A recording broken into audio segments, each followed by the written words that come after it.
ಈ ಬಾರಿ ಮಂಗಳೂರು ನಗರಕ್ಕೆ ಕುಡಿಯುವ ನೀರಿನ ಸಮಸ್ಯೆ ಎದುರಾಗದು ಎಂದು ಮಂಗಳೂರು ಪಾಲಿಕೆ ಮೇಯರ್ ಮನೋಜ್ ಕುಮಾರ್ ವಿಶ್ವಾಸವನ್ನು ವ್ಯಕ್ತಪಡಿಸಿದ್ದಾರೆ.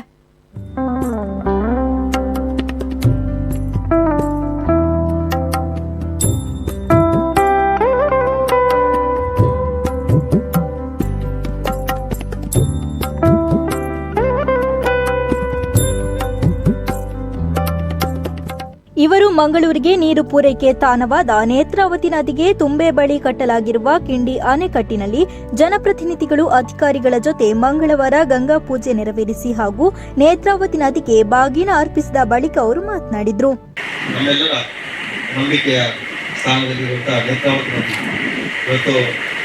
ಮಂಗಳೂರು ಜನತೆಗೆ ದಿನಂಪ್ರತಿ 160 ml ನೀರನ್ನು ಕೊಡುತ್ತಾ ಜೀವನದಿಯಾಗಿ ಮಾರ್ಪಾಡಾಗಿದೆ. ಇವತ್ತು ನಾವು ಎಲ್ಲ ಗೌರವ ಸದಸ್ಯರೊಟ್ಟಿಗೆ ಅಧಿಕಾರಿಯೊಟ್ಟಿಗೆ ಇವತ್ತು ಭಾಗಿಯಾಗಿರುವಂತಹ ಕಾರ್ಯಕ್ರಮ ಹಲವಾರು ವರ್ಷಗಳು ನಡೆದುಕೊಂಡು ಬಂದಿದೆ. ಇವತ್ತು ನನ್ನ ಅಧ್ಯಕ್ಷತೆಯಲ್ಲಿ ಇವತ್ತು ಕಾರ್ಯಕ್ರಮ ಆಗಿದೆ. ಹಲವಾರು ವರ್ಷಗಳಿಂದ ಏನು ಏಪ್ರಿಲ್ ತಿಂಗಳಲ್ಲಿ ಒಂದು 6 ಮೀಟರ್ ನೀರಿನ ಇಲ್ಲಿ ಸಂಗ್ರಹ ಇರುತ್ತೆ. ಈ ವರ್ಷ ಕೂಡ ನಮ್ಗೆ ಏನು ತೊಂದರೆ ಆಗದ ರೀತಿಯಲ್ಲಿ 6 ಮೀಟರ್ ನೀರಿದೆ. ಇನ್ನು 2 ತಿಂಗಳಲ್ಲಿ ಏಪ್ರಿಲ್, ಮಾರ್ಚ್ ಮತ್ತು ಏಪ್ರಿಲ್ ನಮಗೆ 2 ತಿಂಗಳಿಗೆ ಕೊರತೆ ಕಂಡುಬರುತ್ತಿಲ್ಲ. ನನ್ನ ಪ್ರಕಾರ ತುಂಬೆ ಅಣೆಕಟ್ಟಿನಲ್ಲಿ ಪ್ರಸ್ತುತ 6 ಮೀಟರ್ ಎತ್ತರಕ್ಕೆ ಮತ್ತು ಎಎಂಆರ್ ಡ್ಯಾಂನಲ್ಲಿ 14.25 ದಶಲಕ್ಷ ಕ್ಯೂಬಿಕ್ ನೀರಿನ ಸಂಗ್ರಹ ಇದ್ದು ಮುಂದಿನ 150 ದಿನಗಳಿಗೆ ಉಪಯೋಗಿಸಬಹುದಾಗಿದೆ. ಇದರಿಂದ ಮಂಗಳೂರು ನಗರಕ್ಕೆ ಈ ಬಾರಿ ಕುಡಿಯುವ ನೀರಿನ ಸಮಸ್ಯೆಯಾಗದು ಎಂದು ಮೇಯರ್ ಹೇಳಿದರು.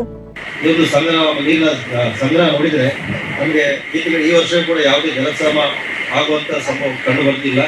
ದೇವರ ದಯೆಯಲ್ಲಿ ಇದು ಇದೇ ರೀತಿ ಮುಂದುವರಿದು ಅಕಾಲಿಕ ಮಳೆ ಸಂಭವಿಸಿದರೆ ನಮಗೆ ಒಳ ಹರಿವಿನ ಹೆಚ್ಚು ಆಗುವುದರಿಂದಾಗಿ ಮುಂದೆ ಕೂಡ ನಮಗೆ ನೀರಿನ ಯಾವುದೇ ಸಂಕಷ್ಟ ಬರಬಾರದು. ನಮ್ಮ ಜೀವ ನದಿ ನೇತ್ರಾವತಿ. ನಾವು ನದಿಗಳಿಗೆ ಮಾತೆಯರ ಹೆಸರನ್ನಿಟ್ಟು ಪೂಜಿಸುವಂತಹ ಸಂಸ್ಕೃತಿಯನ್ನು ಹೊಂದಿದ್ದೇವೆ.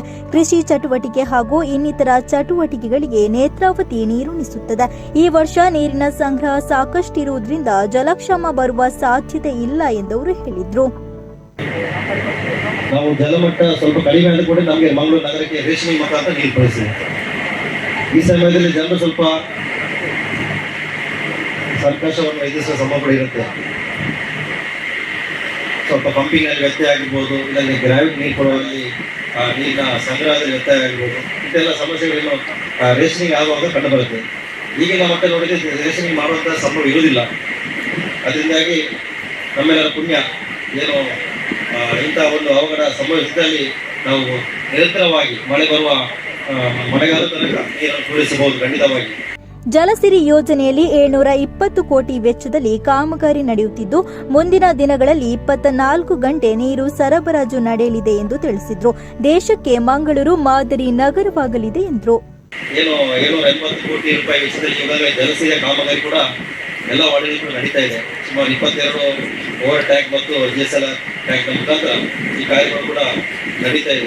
ಈ ಕಾರ್ಯ ಕೂಡ ಪೂರ್ಣಗೊಂಡಲ್ಲಿ ಮಂಗಳೂರಿಗೆ ನಾವು 24 ಗಂಟೆ ಕೂಡ ನೀರಿಸುವಂತಹ ಕೆಲಸಗಳು ಆಗಲಿದೆ. ಬಳಿಕ ಮಾತನಾಡಿದ ವಿಪಕ್ಷ ನಾಯಕ ಅನಿಲ್ ಕುಮಾರ್, ವಾಡಿಕೆಯಂತೆ ಗಂಗಾ ಪೂಜೆ ನಡೆಯುತ್ತಿದ್ದು ನೀರಿನ ಅಭಾವ ಬಾರದಂತೆ ದೇವರಿಗೆ ಪ್ರಾರ್ಥನೆಯನ್ನ ಮಾಡಿದ್ದೇವೆ. ಒಣಹವೆ ಹೆಚ್ಚಾಗಿರುವುದರಿಂದ ದೇವರ ಸ್ವರೂಪದ ನೀರಿಗೆ ಬಾಗಿನ ಅರ್ಪಿಸಿದ್ದೇವೆ. ಮುಂದಿನ ದಿನಗಳಲ್ಲಿ ನೀರಿನ ಬರಗಾಲ ಬರಬಾರದೆಂದು ಗಂಗಾ ಮಾತೆಯನ್ನ ಬೇಡಿಕೊಂಡಿದ್ದೇವೆ ಎಂದರು. ತುಂಬೆಯಿಂದ ಬರುವಂತ ನೀರು ಎಲ್ಲೂ ಅಭಾವ ಬರಬಾರದು ಅಂತ ಹೇಳಿ ಉದ್ದೇಶದಿಂದ ಮಾಡ್ತಾ ದೇವರಿಗೆ ಪ್ರಾರ್ಥನೆಯನ್ನು ಮಾಡ್ತಾ ಇದ್ದೇವೆ. ಈ ಮುಖ್ಯ ಉದ್ದೇಶದಿಂದ ನಾವೆಲ್ಲ ಇಲ್ಲಿ ಸೇರಿದ್ದೇವೆ. ಅದರ ಪ್ರಯುಕ್ತ ಪ್ರತಿ ವರ್ಷ ನಮಗೆ ಕಳೆದ 5 ವರ್ಷದಲ್ಲಿ ನೀರಿನ ಅಭಾವ ನಮಗೆ ಅಷ್ಟು ಕಂಡು ಬಂದಿಲ್ಲ. 2019ರಲ್ಲಿ ನನಗೆ ಬಹುಶಃ ಸ್ವಲ್ಪ ನೀರಿನ ಅಭಾವ, ಮತ್ತೆ 2003ರಲ್ಲಿ ಶಿಶರಗಿರಿ ಅವರು ಯಾವಾಗಲೂ ಹೇಳ್ತಾರೆ ನಾವು ಇಲ್ಲಿಂದ ನಡ್ಕೊಂಡು ಹೋಗಿದ್ದೇವೆ ಒಮ್ಮೆ ಅಂತ. ದಿವಾಕರ್ ಮೇಯರ್ ಇರಬೇಕಾದ್ರೆ ಆಗಿದೆ 2003ರಲ್ಲಿ. ಸೊ ಅಂತ ಪರಿಸ್ಥಿತಿ ಯಾವಾಗಲೂ ನಮಗೆ ಬರಬಾರದು. ಮನಪದ ಆಯುಕ್ತರು ಮಾತನಾಡಿ, ಕುಡಿಯುವ ನೀರಿನ ಮಹತ್ವದ ಬಗ್ಗೆ ಈಗಾಗಲೇ ತಿಳಿಸಿದ್ದು ನೀರು ಅತ್ಯಮೂಲ್ಯವಾದದ್ದು. ನಮ್ಮ ಕೈಯಲ್ಲಿ ಏನೆಲ್ಲ ಮಾಡಬಹುದು ಅದನ್ನ ಮಾಡುತ್ತಾ ಬಂದಿದ್ದೇವೆ. ಅಚಾತುರ್ಯ ನಡೆದಂತೆ ಅಭೂತಪೂರ್ವ ಶಕ್ತಿಯ ಆಶೀರ್ವಾದ ಬೇಕು. ಈ ಬಾರಿ ಮುಂದಿನ 3 ತಿಂಗಳಿಗೆ ನೀರಿನ ಕೊರತೆ ಬಾರದಿರಲಿ ಎಂದು ಆಶಿಸುವುದಾಗಿ ತಿಳಿಸಿದರು. ಅಂದ್ರೆ ನಮ್ಮ ಕೈಯಲ್ಲಿ ಏನೇನು ಫ್ಯಾಕ್ಟರ್ಸ್ನ ಕಂಟ್ರೋಲ್ ಮಾಡ್ಬೋದು ಅದರಂತೆ ನಾವು ನೀರಿನ ಪೂರೈಕೆಯನ್ನು ನಿರ್ವಹಣೆ ಮಾಡ್ಕೊಂಡು ಬಂದಿದ್ದೇವೆ. ಆದರೆ ನಮ್ಮ ಕೈ ಇಲ್ಲದೇ ಇರುವ ವೇರಿಯಸ್ ಫ್ಯಾಕ್ಟರ್ಸ್ ಇದೆ. ವೇರಿಯಸ್ ಫ್ಯಾಕ್ಟರ್ಸ್ ಅಂದರೆ ಮಳೆನೇ ಇರ್ಬೋದು, ಅಥವಾ ಕೆಲವು ಅವಘಡಗಳಾಗಿರ್ಬೋದು, ಅಚಾತುರ್ಯ ಆಗಿರ್ಬೋದು.